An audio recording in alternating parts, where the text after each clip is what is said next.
Hi there, I'm Bob, and you're watching the Designated Pundits. Today, a preview for the 2024 season, Austin FC.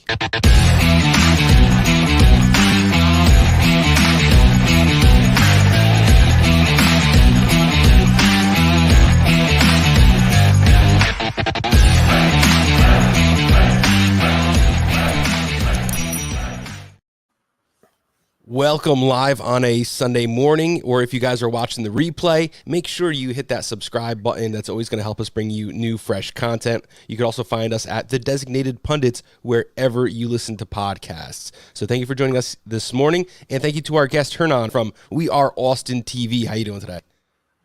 I'm doing really good, man. A little bit of a cold front came into Austin late, was it early yesterday? So a little chilly, but hey, it's something we can handle down Now, here what in does Texas. chilly mean to you in Austin?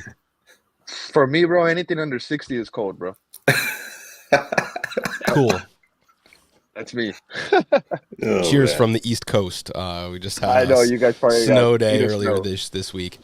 So here's what we're going to do. We're going to run down the 2023 season. Then we're going to make some predictions, talk about the changes that happened, and chat with people who come in here like Carson Lance saying good morning. So we have all that in store for today.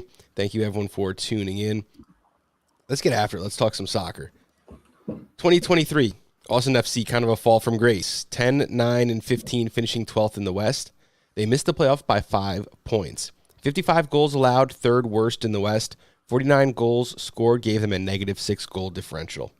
They had an 8-game winless streak in August and October, which finished their season. We got to talk about 2023, Hernan. What happened? It seemed like long stretches of failure and then long stretches of success and just no consistency. Man, now that we're, just 1 week away from opening night in MLS, you kind of think back at last season and it feels so far away, but it really was just last season, man. And it for an Austin FC fan, it's crazy because in 22 you were in heaven, right? MLS expansion team heaven, and then you come crashing down so hard in 2023 where you are a candidate for the wooden spoon. You miss out on playoffs, but it really had a lot to do with the injuries that the team had to deal with. It was I think Josh Wolf mentioned in one of the recent press conferences that they had to go through 8 center backs, and that's a nightmare for anybody. And he said that it's not an excuse, it's just a reality. Now, I mean, you go through so many center backs, obviously you're going to have problems on defense. And then before you start that 2023 season, I say this all the time, and some Austin FC fans kind of give you a little bit of flack for it. They say, hey, move on. But losing Ruben Gabrielson before the 2023 season even started, before the preseason even started, was a huge blow. He had to go in the offseason because he had some family issues to get back to in Norway. But losing him, I mean, that guy was the pillar of your defense. And then you go on to have a 2023 season that was absolutely, I'm going to say atrocious, and it might be harsh, but it is what it is. We had so many cup exits. Defensively, we were poor. We lost to Chicago in an Open Cup match where they were probably cruising at 60%. There was trouble in all parts of the pitch for this team. But if I could pinpoint it to one, you asked me, what was the problem? What happened? I mean, it was just defensive woes. We couldn't really get it back there, and we ended up paying for the price. I mean, if you can't defend, you can score 3-4 games of goal, but if you're also conceding those goals, I mean, it's going to be very tough to end up making playoffs in a league like this also. I know Scott had some questions about home field advantage last season. Yeah, talk to me about that, because it seemed like in 22, this was a team that, got the business done at home. They were well coached, and I get that, yeah, okay, you've explained some of the defensive woes, but this is a team that, and let me just double check here, but went 7, 6, and 4 at home. That is a lot of losing to do at home. Can you tell me a little bit about what happened there? One thing I can say from the fans' point of view, the fans' perspective from the stands, is that Austin packs that stadium. You just said it, right? Austin packs that stadium week in and week out. I believe they still have the highest active streak of sellouts in MLS, like that record or whatnot, right? So the city brings it, and that's where a lot of the frustration came from the fan base, because they're saying, hey, we're out here paying some of the most expensive tickets, we're out here paying some of the most expensive concession prices, we want a good product on the field. And in 23, the fans didn't get it. The fans didn't receive it. And even some people in the media, they were saying like, hey, this team is getting really hard to cover because there's really nothing there. There's so many losses. The team is not playing well. Now, why was that happening at home when they have such amazing support? That's a really big question. And then you have to wonder what's the culture in the locker room, because if there's a small disconnection, if there's a small rift, then that starts to show on the pitch. And even when you're at home and you can win those games, you have to ask yourself, what kind of halftime talks are being held? What kind of pregame chats are being held? What's being said after the game when we lose at home again in front of a sold out crowd? You know, so I mean, what happened? I think a lot of things happened. I can't pinpoint it to exactly one, but losing at home that many times is unacceptable, because the recipe in MLS isn't it supposed to be win your games at home, do whatever you want on the road, and you'll make playoffs. But if we can't take care of that at home, I mean, that's just disappointing and frustrating. Yeah, very. And real quick, Bob's going to move us on to contributors here for a sec, but just right before we get that, real quick, Josh Wolf, did you ever get a sense that the team was not like fully bought in on him, or that he was like losing the locker room or anything like that? Well, to be honest, man, I mean, since probably day one, there was criticism for Josh Wolf coming in, and maybe a little bit of it was unfair, right? Because there was a lot of people within this fan base that were saying, "Hey, this guy is not qualified for this team. It was his first time being a head coach." But then we've heard, Josh Wolf kind of clap back at that, saying, "Hey, I've been a player for X amount of years, assistant for X amount of years, assistant for the U.S. national team for X amount of years," pretty much saying how he would be qualified for a job like this. Now, when you ask, it's like, hey, did I ever sense any kind of disconnection from the locker room? Honestly, 100%. And there's been players that have left this club that have left because they just couldn't gel with the coaching staff. They couldn't gel with the idea that was trying to be put onto the field. We bring up names like Pochettino. That was one of the most famous ones that, he was kind of labeled as a bit of a diva because he wanted to do his own thing. And there was one point in time when Josh Wolf wanted him to do X thing and he didn't do it. He tried to do his own game plan and he was subbed out at the half, and that guy was let go. You know what I'm saying? So there has been disconnections in the locker room. Some have been more public than others. Some have been extremely private, but they somehow get out. But I do believe that Josh Wolf has the ability to maybe scrape out something this season coming up. I don't think that he is one of the best coaches in the league, but for what we have right now, I mean, I know that there's things tying Josh Wolf to the club financially. They don't want to let him go to pay out his full contract, and we're 4 years into his project, to his experiment, I guess you could say. And it's not just me saying this. Borrell, the sporting director from Man City, has came in to Austin FC, and he's completely backed Wolf. So I mean, if a sporting mind like that is backing Josh Wolf, then it would be silly to not give him at least maybe one more chance to see what he can do with this new sporting director. Although some fans might not like that, actually. Let's take a look at who did the goal scoring last year. You had Sebastian Driussi, 11 goals, 4 assists. Jossie Zardes, 6 goals, 2 assists. John Gallagher with 5 and 4. Emiliano Rigoni, 5 goals, 4 assists. Ethan Finlay, 5 goals, 3 assists. And Daniel Pereira with 5 assists. Let's break down who did the goal scoring. Let's talk about it. Well, I mean, you got Driussi up there, 11 goals, 4 assists. He did, of course, in 2023, a bit of a setback with his numbers from 22. He was a candidate for the MVP, losing to Hani Mukhtar, if I'm not mistaken. Hani had a hell of a season that year too, right? With Driussi climbing up to 22 goals. He had a great partner that year also with Diego Fagundes, who had about 15 assists back in 22. And then we move forward to 23, and you see a big regression in those numbers. And credit to some of the MLS pundits out there. They get a lot of flack. Also, they say that their predictions are sometimes off. But a lot of them were saying that the numbers that Austin had in 22 were not going to be sustainable for 23. And I believe we see that in that chart that you have there, right? Driussi with only 11 goals. And that hurt us, because if it really felt like last season, if it wasn't Driussi scoring those goals, then nobody else was really stepping up. We also didn't get that many penalties last year. In 22, Driussi had a lot of penalties to really take advantage of, which he did. I don't even think that he missed one in 22. But then you have Zardes, 6 goals. Gallagher, who is a defender, kind of actually a makeshift defender, he has his 5 goals. Rigoni, a DP that a lot of fans have been very critical, and not just the fans, the MLS media has been very critical of Rigoni. He has not been quite rightfully so. Team. 5 contributions. 100%, quite rightfully so, right? And then Ethan Finley, a guy that has no business to be producing as much as a DP player that's earning maybe 4 times the amount that Ethan Finley is earning. An MLS veteran, but a guy that I appreciate so much because he works so hard for this team. Week in and week out, he's always, putting in that effort, showing the young guys what it should be to be an MLS player. And look at him right there, putting up 5 goals in 22, Austin FC's best season so far. He had similar numbers, putting up 4 goals and 5 assists, or it was 5 assists. And 5 goals and 4 assists. And then Danny Pereira, the last one on the chart, made 5 assists. One of the bright spots for Austin FC. I mean, this kid is already selected for his national team, Venezuela, who they themselves are going through a beautiful moment right now. They haven't made the World Cup in their history, but they're currently in 4th place in the CONMEBOL rankings, if I'm not mistaken, getting some famous results against, I think it was Chile, Brazil. They're doing their job to get into that spot. But I just wanted to mention that with Danny's name. 5 assists in 23.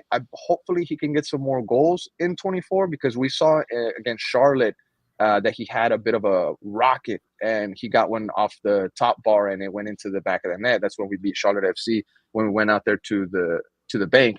But Danny, he does get a lot of criticism from some fans, because they say that he's not creating as much, that he's not as much of a goal scorer as they would want.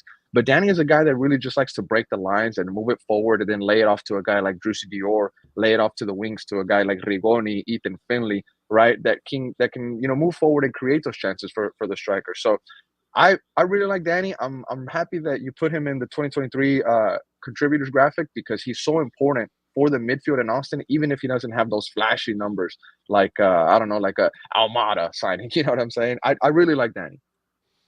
All right, now let's talk about someone who underperformed. You got to take your shot. Okay. Who we throwing under the bus? Rigoni, 100%. 100% Rigoni. This guy is not even, he's not even a quote-unquote old player. He's still very young. He's had moments in European soccer. He's had moments in Brazilian soccer. Then he comes to MLS. And to be fair, before he arrived to Austin FC, he was not putting up crazy numbers. He wasn't a 20 goals a season guy. He was struggling even outside of MLS. But when you bring a guy like that to MLS, you think, oh, okay, he's Argentinian. His ex-teammate, his buddy Drusy is here, who it's not confirmed yet, or maybe it has been, but Drusy apparently put out a word to bring Rigoni to Austin FC, right? Rigoni arrives at Austin and just goose egg, just nothing, and then you have 2023 numbers. You see, him putting up 5 goals, 4 assists, but it's just not good enough. I mean, that's half of what Drusy is getting, and you got guys like Ethan Finley that are putting up almost exact same numbers as you, and they're earning 4 times less the amount. Now, I know money is not, I'm not trying to look into anybody's pockets or anything like that. But that matters, and we're going to talk to TFC a little later today. We're going to talk to Toronto a little later today, and they had the highest payroll and the least output in the year. I mean, that's not a winning formula. You want to pay for guys. You want them to play. Correct. But what I mean is, like, some people out there would say, oh, why are you watching players' pockets? But what they don't understand is that in a league like this, the one that we cover, MLS, it is very important, because those moves have to be extremely right. And Borrell is something that he has commented on. He said, like, hey, those DP players, they're so important. They're crucial. And if they don't hit, the team is already in big trouble going into the season. And Rigoni, he's a guy, 24 will be his last guaranteed year on his contract. I think there's a club option for it, but I would be shocked if Austin FC picks up that club. He would need to come out swinging, because next year he turns 32, and then you have 100%. Some other issues that come in. One overperformer, someone who did a little better than you expected. Ethan Finley, 100% Ethan Finley. I mean, this guy is probably the most vet you can get in MLS. You know what I'm saying? Like, this guy has been through some really good parts of his career with Minnesota, and when he arrived in Austin FC, I clearly remember a big chunk of the fan base saying, what, Ethan Finley? Who is this guy? What's he doing here? What are we doing? Why are we not bringing those flashy players from Liga MX, from Europe, etc.? You bring in a guy like Ethan Finley, a signing that flies under the radar 100%. A guy probably making less than $500K, maybe less than $400K. We could bring up the MLSPA numbers right now. But Ethan Finley, a guy that has no business performing the way that he does, just getting the crucial assists, getting some crucial away goals, and just, the way that he spoke to the media after crucial League Cup exits, like the Leagues Cup exit, the Open Cup exit, I felt like Ethan Finley was always the most real, the most, uncensored with the media and just said it how it is. Because a lot of the times when you go into the press conferences, you might hear a coach or a player say what is rehearsed or say what needs to be said. But Ethan Finley is a guy that just tells you straight up. He scored one of the only goals in one of the Leagues Cup matches, and reporter Michelle Sanchez, she asked him, like, hey, exit, we lost, but you got a goal. Or it was like an important goal in his career. And he was like, dude, I don't give a – sorry, I don't know if I can cuss. But he said, dude, I don't give a shit. We lost. You know what I'm saying? So, like, that's what you want to hear from – I don't know if you want to hear that from one of the Austin FC players. But for me, that's what I like to hear. Like, Ethan Finley knows, like, hey, it's not about individual stuff. It's about the team effort, right? And that's a guy that's one of the traits that Ethan Finley brings onto this team. And, just completely – overperformed any expectations that I had from him since he arrived at this club. Certainly an important thing to have in the locker room, especially around younger players, to see that kind of team mentality. But we do need to turn the page a little bit from last year, start looking forward to this next season. Of course, it kicks off in like a week, so probably an appropriate time. Let's talk a little bit about some of the outgoing players. Nick Lima, Johan Romana, Diego Fagundes, Memo Rodriguez, Max Urruti. Talk about the change that, these players leaving, brings to Austin. A little positive, a little negative, some of it hurt. I think there's more positive than negative when you look at it at the end of the day, because at the moment, I know that there was a lot of criticism for these moves. There was some questions coming from the fan base and from the media as to why we were gutting this team so bad. But whenever you really look at it from a larger scale, from a point of view that's further away, where you could see the whole picture, Nick Lima, probably one of the ones that I would disagree with the most. But in the end, he was a guy that was already, starting to be in a late age for a soccer player. He's a very serious guy. I wouldn't be surprised if he maybe wanted to go into, I don't know if the Revs is a more serious project than Austin, but he just struck me as a guy that wanted to maybe have a different project. And at the end of the day, it was reported that we got $275,000 in GAM for him. When you really think about it, like, hey, that's money that we can use to make a future move. And so for me, it was thank you, Nick Lima, for everything. I know he had a really good trait with the long throw-ins. We got some goals off of that. But I felt like this was a right thing to do for both teams. We got some GAM, and he gets another move in his career before he hangs the boots up. Now, Romagna, moving forward to him, this was great business by Rodo Borrell.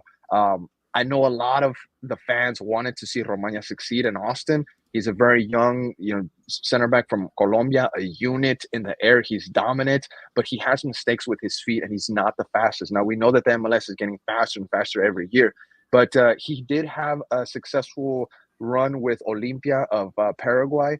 They went to Copa Libertadores, and they knocked out the actual champions in a bit of a Cinderella story match. And then in the next round, they lost to the team that ended up winning the whole thing. And he really got the fans involved with his with who he is. Whenever he left Olimpia, because Austin found a permanent home for him, he was only there on loan. The fans at Olimpia, they were very sad to see him go, but Austin ended up finding him a home in San Lorenzo of Argentina, and the deal reportedly was a permanent transfer, not a loan.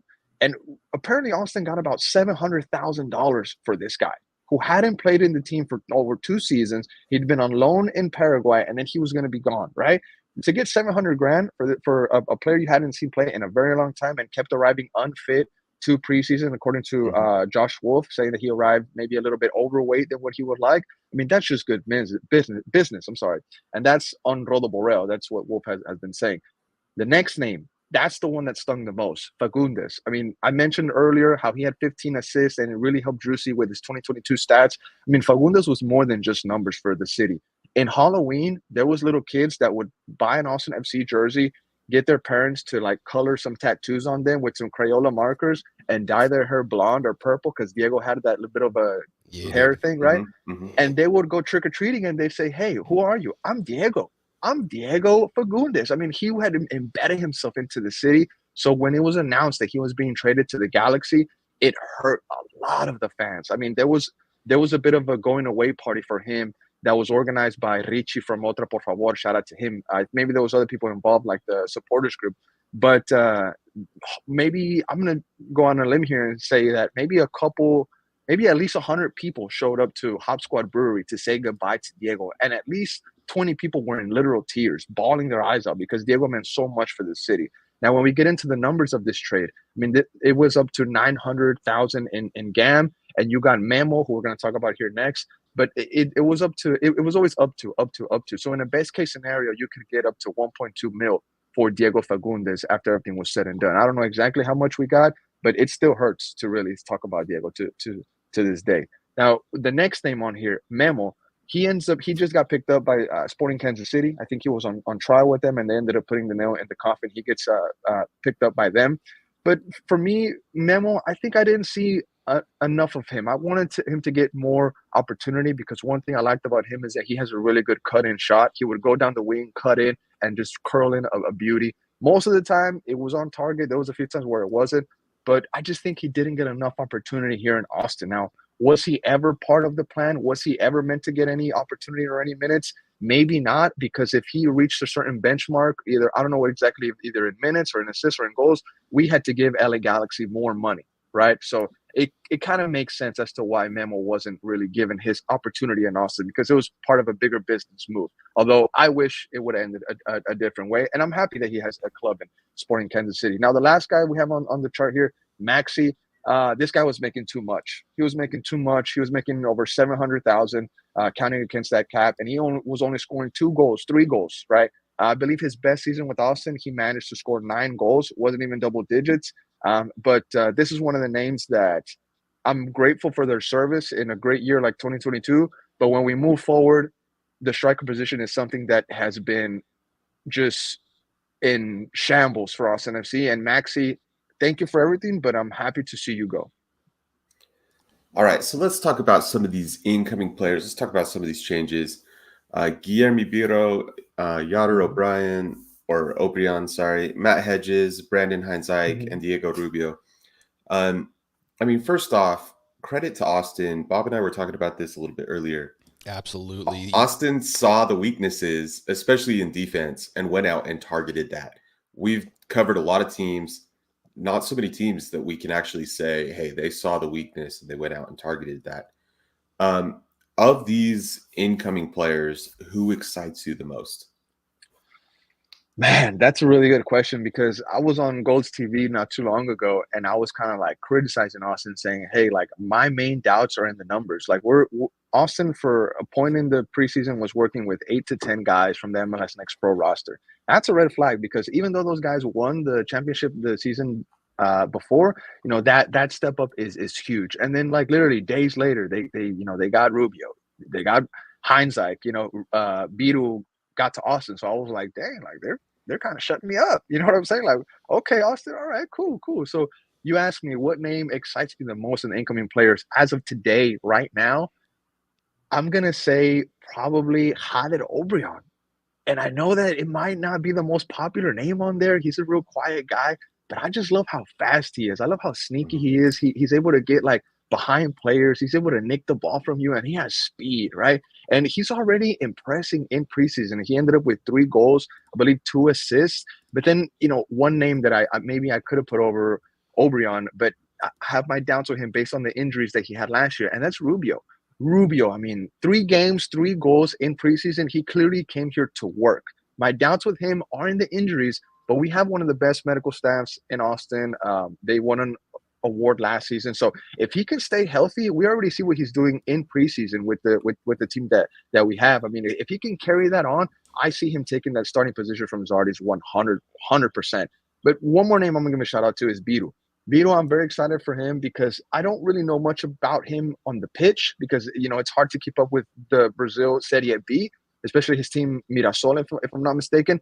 But that Brazilian flair, that style, that fight, that grit, that speed that the Brazilian league has, I'm excited to see it used in Austin FC. I'm excited to see it at Q2 Stadium whenever Biru does get his chance. It's nice to see Austin also bringing in a little bit of a younger player. But let's go ahead and move on towards maybe some of the, what are we talking about? The tactics of, this team. If we turn this game on, in like April or May, what are we going to see out of this team? Oof. Okay. Well, I believe to start the season, we're gonna see, Zard is at the top. We're gonna see Finley on the right. Rigoni is also gonna be starting, right? I think we're gonna see a very similar 11 to what we ended with in 23, right? Right there, you got Hader on the left, but I believe it might be Rigoni to start. I want Hader to be there, right? But we're talking about April. We're talking about fast forward. So the formation that you have on here on screen, Rubio at the top, Hader on the left, Rigoni on the right. I would swap Hader for Rigoni, and then on that left side, you got CJ Fodry, you have Ethan Finley also, and then we have Owen Wolf. You have on there. That was a big debate this week because Tom Bogart said that Owen Wolf is a must start for Austin FC, which had some fans like saying, "Hey, I don't know how he would be a must start over Alex Ring," but Alex Ring does have maybe a little bit of coming back to do into this lineup, even though he is a great player. On the defense side, to start the season, Cascante, he picked up a small injury. It's very small. We don't really know exact details of it, but to me, he is the starter in this back line, right? So I would see Cascante back in there 100%. You also have Vicenen, right? He's a very expensive center back that we paid a big transfer fee for. So he also had a little bit of a fitness issue coming into the season, but looks like he should be good. The Zankomanik Biru battle, that's going to be a very interesting one to keep an eye on. Is it going to be the Brazilian flair? Is it going to be the Slovenian supermodel, Jan Komanic? And then I like how on the right side, you guys just have John Gallagher. It's a wrap. It's John. But I do want to point out that in the summer, Austin FC has locked in Mikel Dessler from Toulouse FC. So he will be arriving on a free transfer in the summer, leaving Europa League side Toulouse, who just lost to Benfica, but he did score in that match. He scored Toulouse's only goal. So maybe, just maybe, Gallagher will have a little bit of competition. But, I mean, Gallagher is an all-star fullback. It's going to be very, very tough for Dessler to knock out John Galley, that powerful Irishman. But other than that, I mean, I like this. Pereira is in there. Drusi is in there, of course. He's like the no-brainer. But there's battles in this lineup right there. There's battles that I'm very excited to see because in 23, one of the issues that I had was that I felt like a lot of players knew they were going to start. So there was no competition to get spots. This year, you have Hader, you have Rubio, you have Biru, you have Dessler coming in, you have Heinzak that's coming in, right? So you have a lot of competition within the squad to fight for these spots, and I think that's needed. It's healthy. I think that this roster has a long ways to go to be competitive in Major League Soccer. 100%. And while I do have the compliment that you guys addressed, our defense was bad. We went and made some impact signings that should help. Another year, maybe a little health would help. I think you did address that far, but when I look up and down this roster, there are 6 players on the the 25-man roster that are under the age of 26. Where is the youth? Like, you go out and you get Diego Rubio. That's great. He's what, 32, 33 to replace Zardes, who is too old and too slow now. Like, I don't see, some of the moves don't seem to have made sense for me. Like, you don't need Diego Rubio. I don't see what he adds to your roster. I don't see, Hector Jimenez, 35, Matt Hedges, 33, Finlay, 33, Alex Ring, somehow he's 32 years old. I thought he was closer to 24. I mean, that's like a name, I remember him from, years ago. Brad Stuver, 32, Jassy Zardes, 32, Rigoni, 31, Rubio, 30, Cascante, 30, Cleveland, 29. Heinz Ike is now 29 years old. I don't know when the heck that happened either. How do you guys get younger, and where do those pieces fit in? Maybe the folks that are listening on, I know that it's live and some people are chiming in. Am I right to say this, that youth is expensive? And I think that Austin FC right now is so tied up financially that they can't really go out and get those expensive U22 players that you see maybe LAFC or Charlotte is kind of, shout out to Charlotte. They're doing crazy business right now. But teams like LAFC, the Galaxy, teams that are financially maybe more free than Austin right now. I feel like the current players that we have brought in although they don't make sense, maybe like on the age side, positionally, they do help us. But I think we really brought in some cheap contracts, some cheap free agents to help us in the short term. Hopefully in the summer, that's what the master plan is. That's what everybody has been talking about, that Rodolfo Borrell is really going to cash in on that summer when more players are available. He has this famous quote that he gave Austin fans one time and the media in a press conference. He says, there are coaches and players, names that you wouldn't believe, that want to come play here in Austin. So hopefully in June, in July, when that European transfer window opens up, he does bring in, I don't know if I can say names like Dybala, names like Griezmann, names that would really make somebody's, look twice, like, whoa, Austin got who? Austin got this player?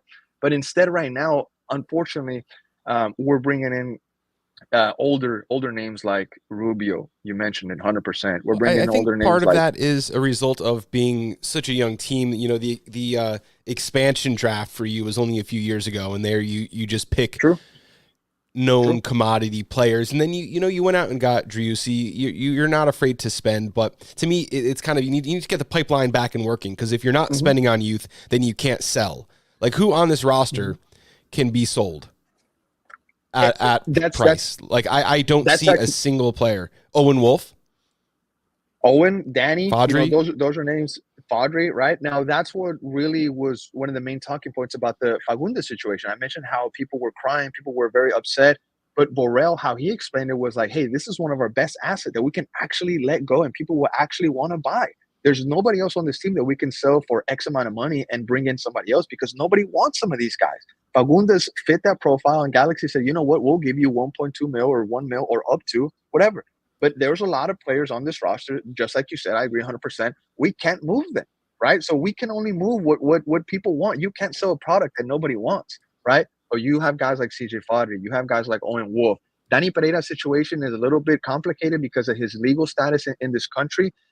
He was on an asylum legal status here, but I believe now he has his green card, or it's about to be finalized, and that'll open the door for many more transfers. I believe there was a rumor that Austin FC was trying to shop him around within the league. There was rumored 5 teams to be after him: LAFC, Miami, Columbus, New York City FC, and I forget what the last one was, right?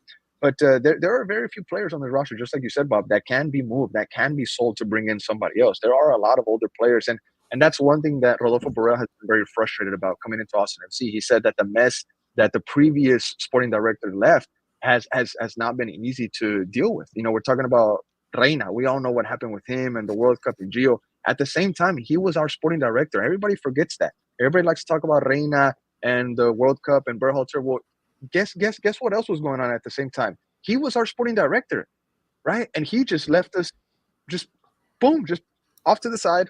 Nothing really worry about. And then, of course, now we have everything that we're dealing with, and hopefully within maybe 2 or 3 transfer windows, Borrell can make something happen with this team and make us truly competitive.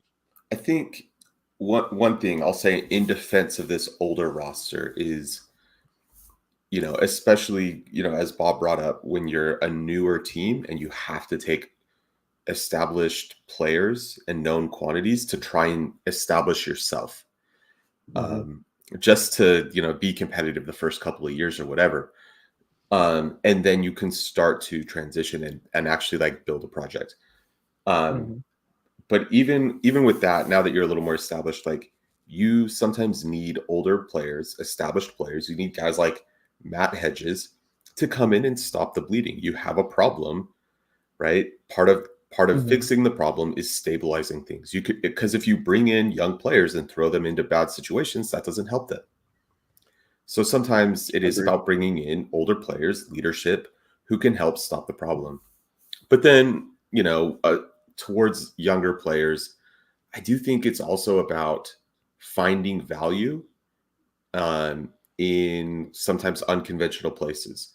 It's about learning to see, up and coming talent in the USL. It's about getting good players out of the super draft, like Duncan Maguire, right? There are still players that can be had at, for cheap from these other sources that can come in and be contributors, in a couple of years. and can also make you a lot of money when they move on. I want to say this too, just super quick. The MLS is such a complicated league that when you have the opportunity to bring in guys under the U22 initiative, you have to be spot on. They're similar to the DPs, and that's something that Austin FC failed miserably in. I mean, our two of our three U22s are not in this club anymore. Ronnie Redes, flop.